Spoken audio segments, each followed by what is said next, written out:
Welcome to another edition of Hey Bobby with Senior VP of our Cleveland Guardians, Bob DiBiasio. And it was this week in 1910 that the Cleveland Naps played their first game at League Park. And I've said this on the air many times. This is a place, it's a must see, certainly of what the Guardians franchise has done to revitalize that area, as well as the Heritage Museum that is there. And I know one of the guys who takes a lot of pride in what the Guardians have done and really kind of led the charge along with many others is Bob DiBiasio, my good friend, VP of Public Relations with the Guardians. So, Bobby, I thought we would open up, talk a little maybe about the history of League Park and where that wonderful place is in today's world. East 66th and Lexington Avenue. The owner of the team at that time actually owned um, a rail service. So his transit rail service, um, he thought a perfect stop on the rail would be a ballpark. So he built League Park along the route on the east side of Cleveland. It actually opened up May 1st, 1891. The Cleveland Spiders were the first professional team to play. They played the Cincinnati Redlegs, and the Spiders actually won 12-3.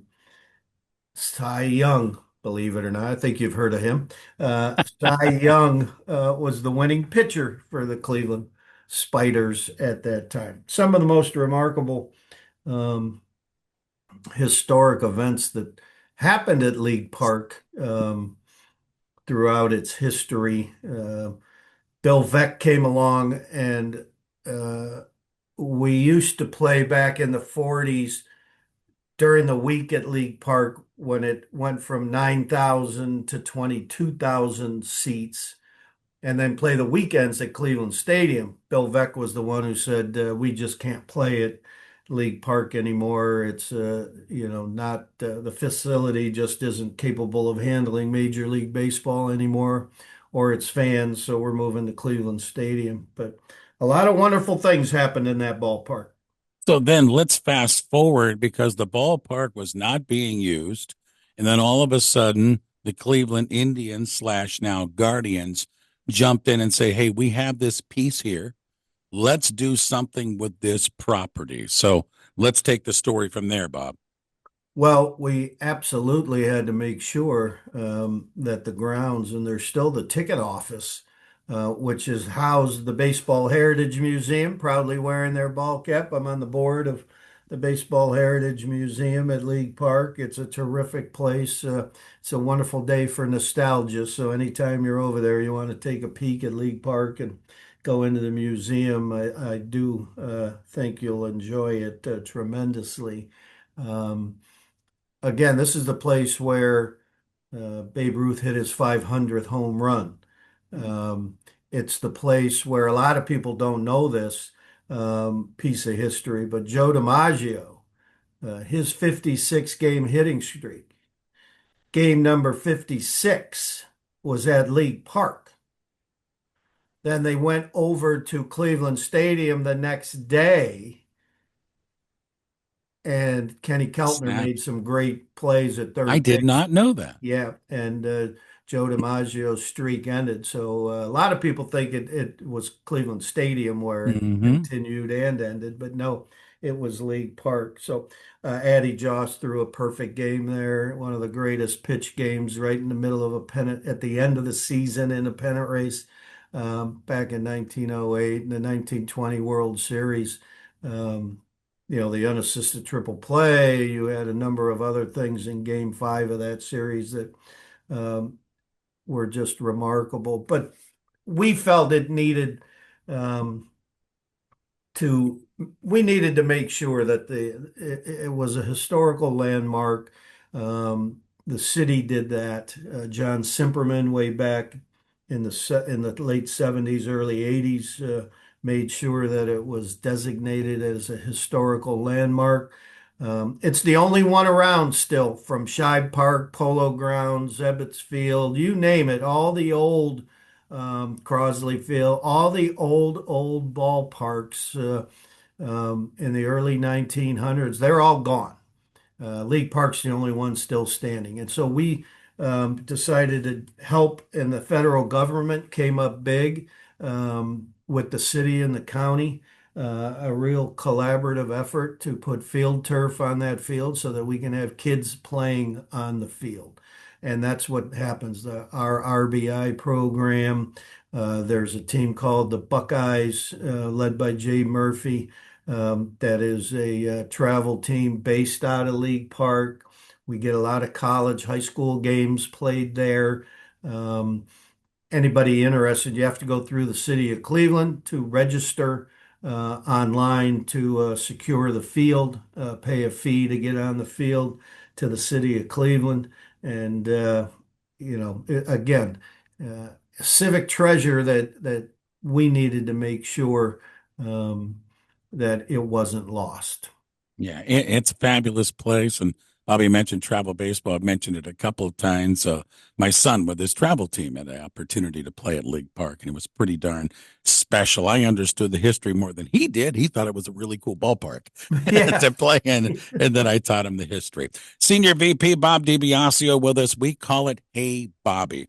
Bobby, the other thing in baseball right now, we're going to hear more and more about this as the season unfolds, and that is contract negotiations with the players union and the owners. And it seems to be the major subject is salary cap. Is it Yes. needed? Is there a salary cap or a salary floor needed? Is there both? The other major sports have it. Baseball does not. You're a baseball historian. Where do you see this story? Well, I think this is going to be the key discussion point. You've already heard from both sides, from the Players Association and Commissioner's Office, that there has to be some serious discussions about the disparity in payroll. Um, the Dodgers last year had a $469 million payroll that included more than $100 million in tax and luxury tax, and the Marlins were at like 79. So, or 69. So a $400 million disparity um, in payroll, and that's just not good for the health of the industry.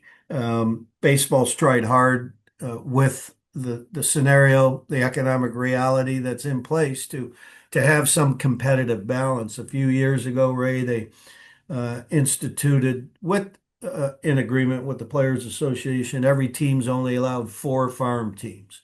I mean, there was a time when the Yankees, Dodgers, et cetera, had 10 farm teams, and we had five. We had to eliminate Mahoning Valley as one of ours when this was instituted, that everybody only had four farm teams. Everybody only gets 165 athletes. So we're on an even playing field. And so therefore it's who's the most efficient at player development. And The international money to spend on players, that pool of money now is equal across the board. It used to be the Wild Wild West. The big boys got to spend whatever they wanted. And Now everybody has the same amount of money in their pocketbook internationally. So there's some things being done. We have revenue sharing in our game. People don't realize that, but it's nothing like you would think revenue sharing is in the NFL, where they split every piece of the pie, where we only revenue share 31% of our local revenue, our media, our ticket sales. 31% of that goes into a pile. Of course, Boston, New York, LA, et cetera, their 31% is a whole lot higher than us in Pittsburgh and Cincinnati and the other smaller markets. And then the bottom 15 teams get to take some of that money dispersed back to them to pay for players. And one of the places you don't want to be is right in the middle.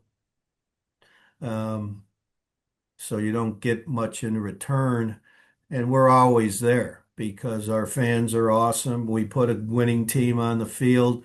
And so it starts with the least revenue generated teams that get the money and goes up from the bottom number 30 up to 15. So we're always up in the higher number in the terms of like into the 15, 14, 13, 14, 15, 16 areas. So we're not receiving a whole lot of money in that revenue sharing process. So it's an issue without question, Ray.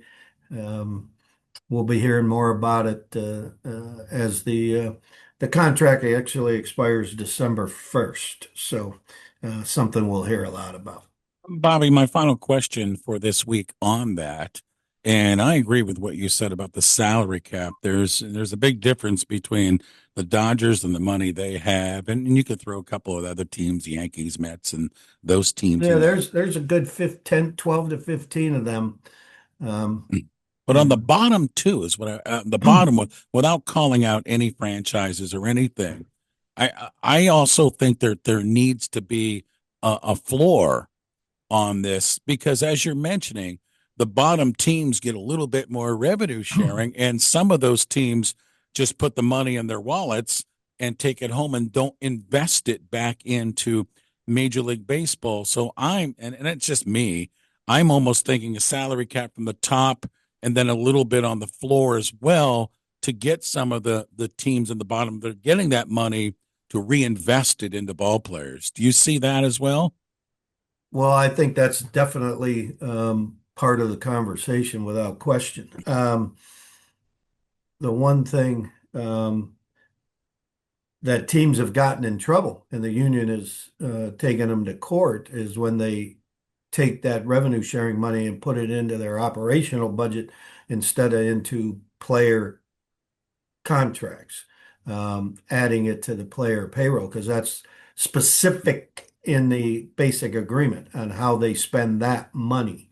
And that they haven't, baseball teams haven't been guilty of that for many, many years after I think it was Pittsburgh and somebody else that were caught doing that. And I think all the other teams realize that they have to obviously live up to the letter of the agreement. So, but that's going to be one of the important issues is if you're going to have a cap, you're going to have, a floor.